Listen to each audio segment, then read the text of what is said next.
नमस्कार. आज बनवते नाचणीचे लाडू आणि नाचणीचं पीठ कधी बनवलं आहे का घरी? नाही ना? तर हा व्हिडिओ नक्की बघा. अगदी सोपा आहे.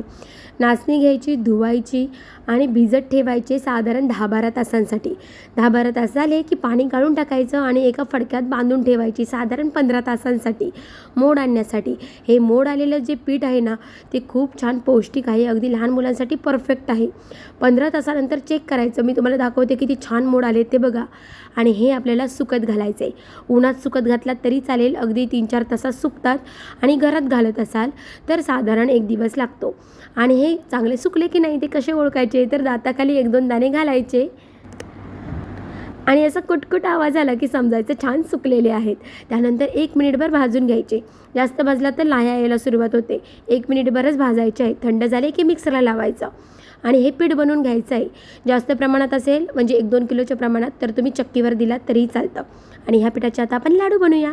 तर घ्यायचे तूप, त्यामध्ये घालायचं पीठ, 1-2 मिनटं भाजून घ्यायचं. जास्त नाही भाजायचं कारण आधी आपले नाचणीसुद्धा भाजलेलीच होती. गट्टे सगळे मोडून घ्यायचे. ड्रायफ्रूटची पावडर टाकली, थोडेसे मनुका टाकले.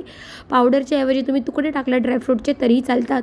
मला लहान मुलाला खाल्लं तर देईन, सो मी पावडरच टाकली आहे. आणि गुळाचा पाक बनवायचा आहे. पाक जास्त घट्ट नाही बनवायचा, नॉर्मलच ठेवायचा आहे.